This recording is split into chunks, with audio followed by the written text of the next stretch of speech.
Hello বন্ধুরা, কেমন আছেন সবাই? আরেকটি নতুন ভিডিও নিয়ে আপনাদের মাঝে হাজির হয়েছি। আজকে একটা মুভি দেখলাম। মুভির নাম হচ্ছে 'পানি'। মালায়ালাম একটা সিনেমা।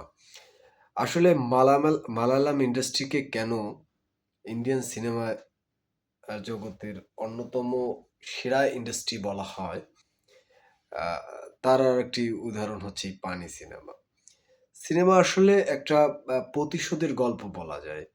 দুজন যুবক যারা হচ্ছে অপরাধ প্রবণতায় আবিষ্ট হয়ে আ কিশোর গ্যাং বলা যায়।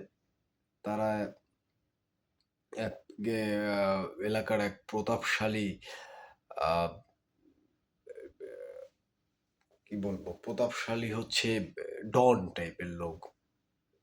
তার ফ্যামিলির উপরে যে আ উম সাই মানে সাইকোল মানে কি বলে? সাইকো টাইপের যে নির্মমতা প্রকাশ করে, সেটার একটা দিক তুলে ধরা হয়েছে। তো ছবিটা আসলে আমি যদি বলি, এ ধরনের ছবি যে হয়নি তা না। কিন্তু একটা আলোচিত সিনেমা হওয়ার পেছনে সবচাইতে বেশি যে জিনিসটা খুব গুরুত্বপূর্ণ সেটা হলো স্ক্রিপ্ট। এই সিনেমার স্ক্রিপ্টটা অত্যন্ত সুন্দরভাবে গাঁথুনি দেওয়া হয়েছে এবং হচ্ছে গল্পের মালাটা সুন্দর হয়েছে।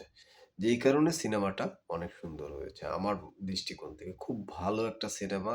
কোনো মুহূর্তই আপনি বোর হওয়ার কোনো ওয়ে নেই। আর বোর হবে কি এই সিনেমাটা খুব ভালো ব্যবসাও করছে। তো সিনেমাটা হচ্ছে আমি যদি এক, এক করে বলি যে পরিচালক জজু জর্জ। জজু জর্জের আর কোনো সিনেমা আমি দেখেছি কিনা জানি না। তবে তার ডিরেকশন ছিল অনবদ্য বলা যায়। অসাধারণ ডিরেকশন দিয়েছেন তিনি। একটা সাধারণ গল্পকে তার ডিরেকশনের মাধ্যমে ক্যারেক্টারগুলো চিত্রায়নের মাধ্যমে, দৃশ্যায়নের মাধ্যমে প্রত্যেকটা বা সিকোয়েন্সকে তিনি একটা সুন্দর শেইপে নিয়ে আসছেন। দ্বিতীয়ত আ উনি গল্পের রাইটারও উনি নিজেই। যেই কারণে হচ্ছে আর স্টার যদি বলি, জজু জর্জ হচ্ছে একাধারে হচ্ছে এই সিনেমার আ নায়কও। এবং তার অভিনয় অনবদ্য। তার আরেকটা সিনেমা আমি এর আগে দেখেছিলাম, এক্সাক্ট মনে করতে পারছি না। সেটাও খুব দারুণ একটা সিনেমা। আ আ এটাও জজু জর্জের একটা দারুণ সিনেমা। নিজে অভিনয় করেছেন। খুব ভালো একটা সিনেমা হয়েছে এটা। আরো যারা অভিনয় করেছেন একটা তার ওয়াইফের চরিত্রে যিনি অভিনয় করেছেন। আমি শুনেছি তিনি বাস্তবে হচ্ছে কথা বলতে পারেন না।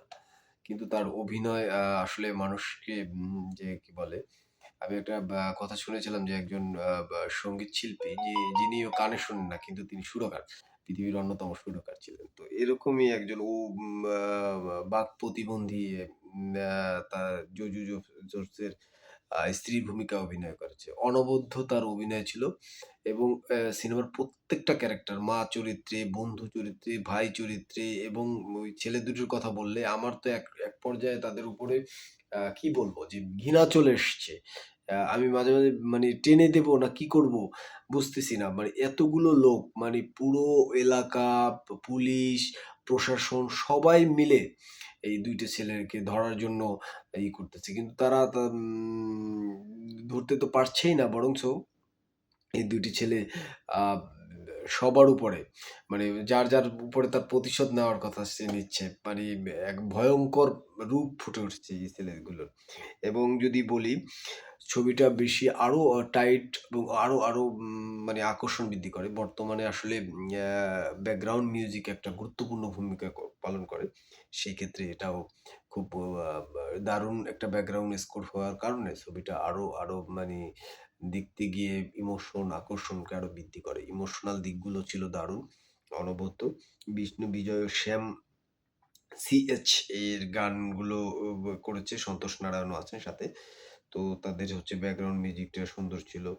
আম এছাড়া হচ্ছে যদি বলি ছবির আ মনু অ্যান্টনি হচ্ছে সম্পাদনার দায়িত্ব পালন করেছেন এবং খুব সুন্দরভাবে তিনি ফুটিয়ে তুলেছেন। আসলে গল্পের সিনেমাটার প্রতিটা পার্ট, প্রত্যেকটা সিনেমাটোগ্রাফি, তারপর হচ্ছে ব্যাকগ্রাউন্ড মিউজিক, ডিরেকশন, অভিনয়, স্টোরি আ সব মিলে একটা প্যাকেজ।